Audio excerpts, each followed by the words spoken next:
জুলাই দিব না। সেই জুলাইয়ের স্বীকৃতি স্বরূপ আমাদের জুলাই সনদ থাকবেই। আমি চেষ্টা করি শহীদ পরিবারের পাশে থাকতে, যেহেতু ঘরে গেলে আমার অস্থির লাগে, আমার ভালো লাগে না, কারণ আমার সন্তানের স্মৃতি সারা ঘরে জড়িত। আমার একমাত্র ছেলে ছিল, ও আমার নয়নের মণি, কলিজার টুকরা, ওকে ছাড়া আমি নিঃস্ব।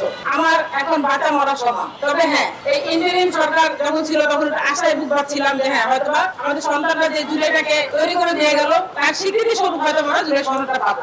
আর আমরা যে কথাগুলা সরকারের মুখ থেকে শুনেছি যে আপনারা হা ভোটে ভোট দিবেন, আবার এখন তারা হা ভোটকে মানে না। একটা ঐক্যমত কমিশন ছিল, যেখানে ঐক্যমত কমিশনে তারা সিদ্ধান্ত নিয়েছে সকল রাজনৈতিক দল একত্রিত হয়ে সেখানে তারা স্বাক্ষরিত করেছে, করে তারা এই গণভোটকে রায় দিয়েছে যে হ্যাঁ, গণভোট হবে। যখন স্বাক্ষরিত করলো, এই স্বাক্ষরে কি কোনো মূল্য নাই? জনগণ যখন ভোট দিল তখন তারা বললো হা জয়যুক্ত হলে হায়ের পক্ষে তারা থাকবে, না জয়যুক্ত হলে নায়ের পক্ষে থাকবে।